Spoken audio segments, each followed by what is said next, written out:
It was the story that I thought won't happen to me, as it could only happen to someone else. Read from a short article from a cell phone on a cigarette break, where you would share it with some of your friends and family for free chuckles and short disbelief. It was a soundbite article that only needed 5 minutes of your attention span, but never what I've thought it'll take more than half of me to grasp the incident. Never would I have thought it would happen to me.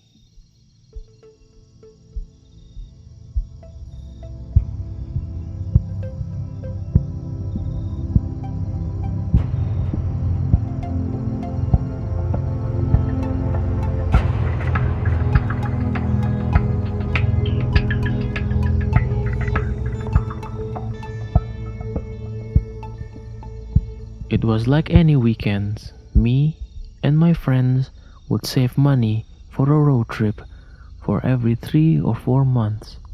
It wasn't a grand road trip, but enough to spend a good memorable time having a fun vacation with friends or whatnot. It was that time we felt that we could do anything just for the fun of the trip, but, of course, still in our budget range. For this trip, we planned on spending our time in the mountains, remotely far from the city. At first, camping out in nature was too much preparation for us, as none of us has the survival skill out in nature.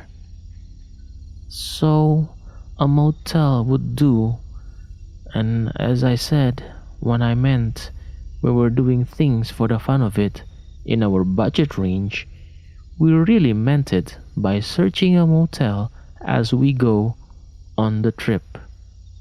In such naive confidence, we always stated, what's the worst could go wrong? Whatever happened, we'll make it into our trip.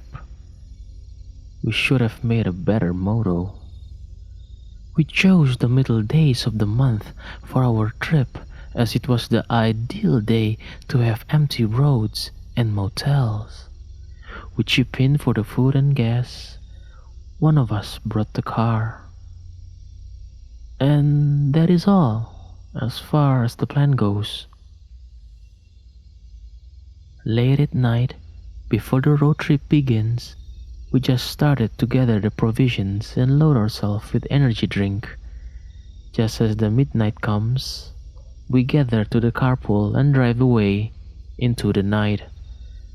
This is one of the moments we all look forward to as we gather inside the car, catching up news and gossips. We were friends since childhood, and since we grew up, we grew apart, different college and different jobs, but we would still be in contact and benefit our only so-called sacred road trips mutually.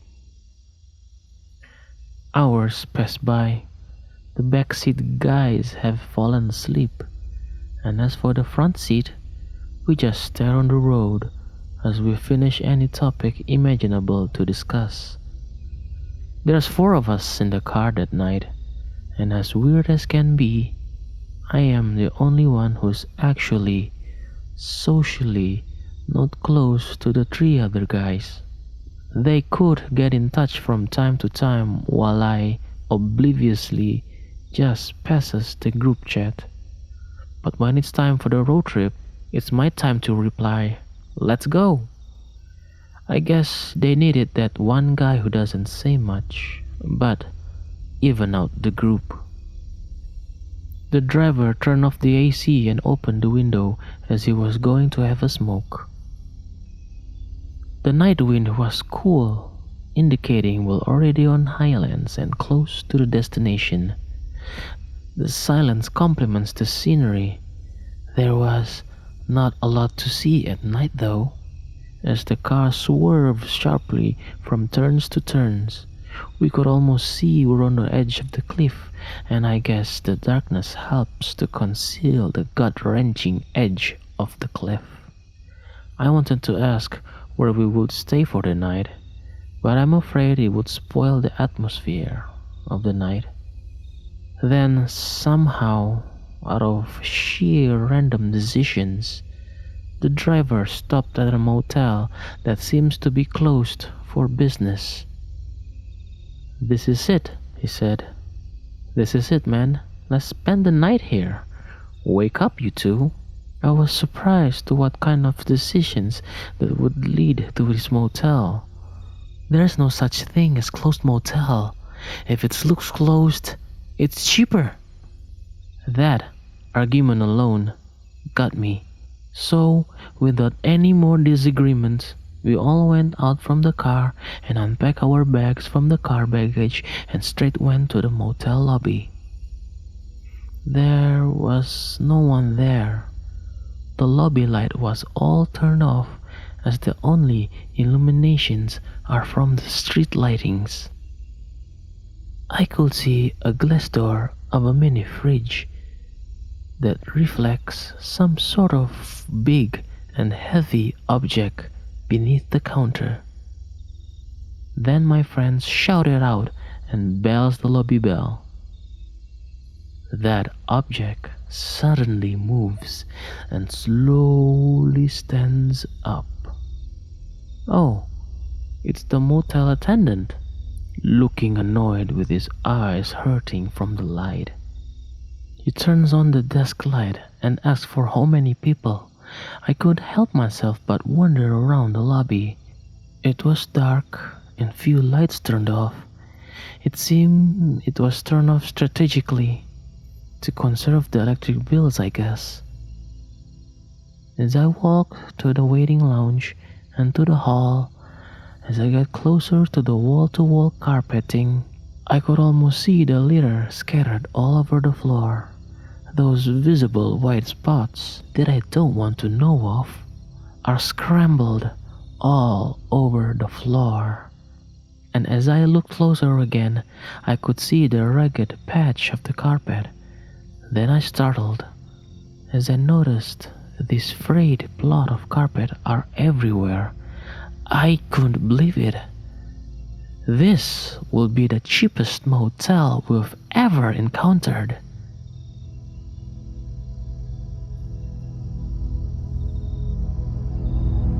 I sat on the waiting lounge and looked upside to the ceiling. For a while, I could see the unsymmetrical ceiling decorated with brown dark moss here and there. I could smell the wet carpet stench as I heard light dripping from the ceiling to the carpet. The rhythmic drop sways my mind into a gentle nap as my sights become of nothing but only a grey dim backdrop. Then a big thud struck beside me. The other guys joined me to the waiting room lounge. They told it would be a while while the attendant prepared a room for us. The two guys who were asleep on the trip were already fresh awakened, as they wanted to look around the area and see the sunrise. Then I noticed it's 3:15 in the morning. As for me and the driver, we just wanted to catch any last hours of sleep before we could start the day with the other guys. As we walked to the room through the hall, I could smell the humid moss stronger, and the cool breeze of the night slowly dissipate. It's not that the night cool air begins to weaken, but the warmth was getting stronger as we walked into our room. There was no window where the sun ray would dry off the moss and exchange the clamminess with fresh air. It was a trap hall that caught anything that comes through, and I hated that the fact that I have no choice but to spend the night sleeping through these unfavorable conditions. Before we even checked and see the room, we unload our bags just to change our clothes, and as all our stuff unloaded, we noticed the room was small and nearly empty, with the bed what seems to be bundled in the color of broken white sheets. I guess even with multiple cleaning, that was and always is the base color of the sheet. That's not all the bad news. When I thought things couldn't get any more worse, there was only one queen bed to share. So we have to go to sleep and shift. At this point, I started to hate our motto. My friend has already laid on the bed, right in the middle. He did it just to irritate me, so I jumped to irritate him back. And just as I hit the bed, something hit my knees. I paused for a while, and my friend stared at me. It was to be a funny moment, but he caught the dead seriousness in my face. Then I didn't say anything, but just holding my knees in pain. Ow! He stared at me with the look of satisfaction and closed his eyes. At the moment, with all the drawbacks of the motel, I was at the highest point of my tolerance as I muster every energy to numb out every dissatisfaction that comes up in my mind, as my senses sense alert at an alarming rate. I could feel at any moment I could scream in anger or burst in tears, but I held it and let all the gloomy moist huddled my body and the moldy bed stench slithers into my nose. Nothing will ruin my vacation, as I kept telling that to myself. And as I let myself drift into the drowsy phase, I had a dream. But with my senses still awake in that room, I could still feel the musty sheets, hear the humming neon light above me, and the smell of the bed linger inside my nose.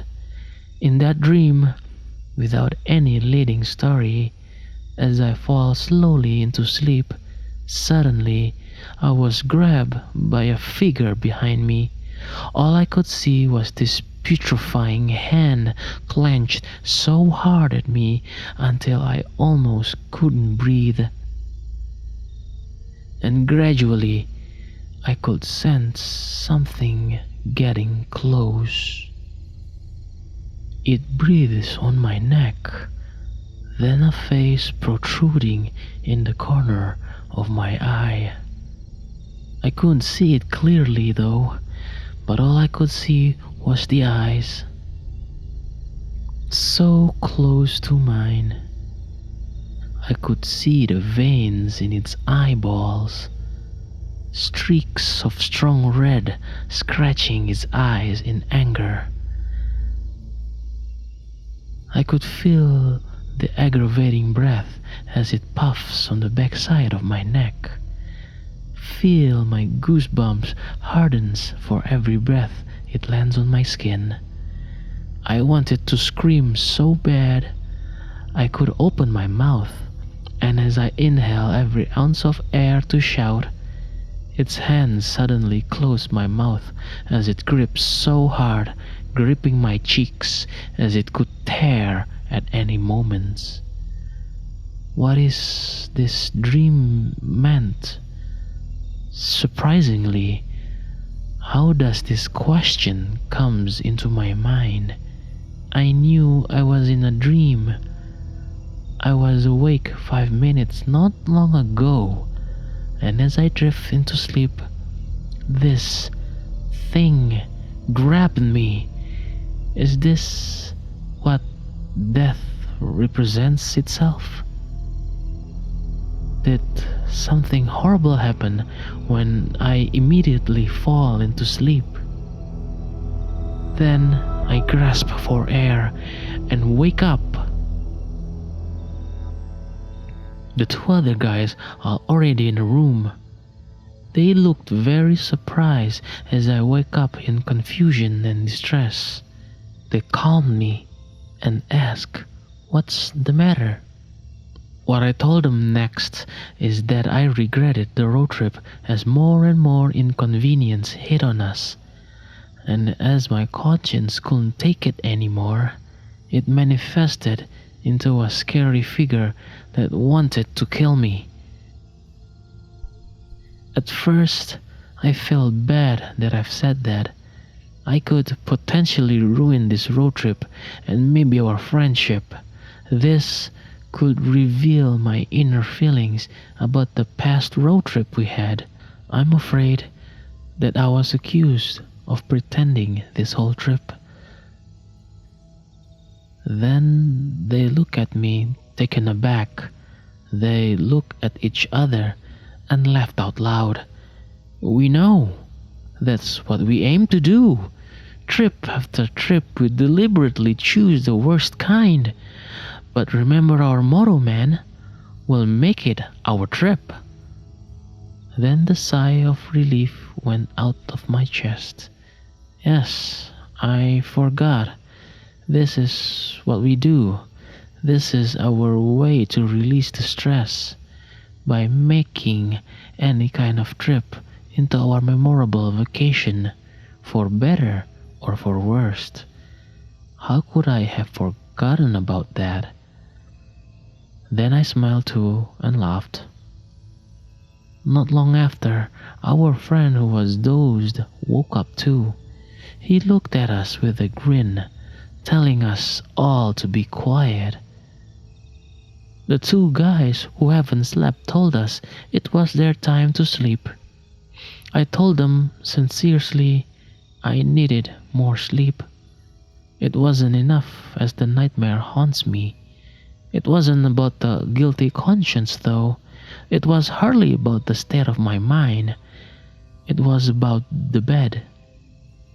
The bed that was not remotely close to being a bed. For some reason, it's hard. It gives a bad stench, and worst of all, we have to share it, the four of us. Then one of us had an idea. Why don't we share the bed? The queen-size bed was made of 2 layers, the actual spring bed and the frame. As I looked from the side of the bed, it's clear that the bed frame has a flat surface that acts as a pedestal for the spring bed, which in my opinion, it nearly has the same hard quality, so why not use both of them? We don't care if we broke the pedestal of the bed. As far as I'm concerned, that was as far as we could do wrong. At that very moment, to say the least. Then we wake our friend who's still asleep in the bed and told him to lift the spring bed layer as it was very surprisingly heavy. And on 3, we pull. It didn't budge.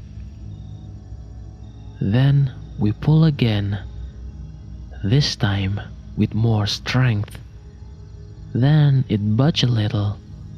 I moved to the space that I can stand and lift the head side of the bed, and as I went there to the head side and my friends to the side of it, we succeeded to lift it. As the beneath side of the bed lifted, something gruesome revealed, and it was in front of me. The putrid stench filled the room as I gasped in disbelief. It was exposed, and as if it wasn't clear enough, I pushed it, and as it falls and thuds so heavily to the ground, now it's for all to see. Thanks to the neon light which shines its way through every nook of it, it was a dead body. The beneath side of the bed was badly cut and torn, as the decaying body force inserted inside the bed, barely. I could see the bruised skins and the blue veins popping out of its skin. Flashbacks barraged inside of my head as I was literally sheets away from it. Then I wanted to vomit, of how I inhale all its putrid stench and naively into thinking it was probably how the bed only needed some good fresh air and sunlight. It was not the moldy stench of that bed that keeps me awake. It was its rotting smell.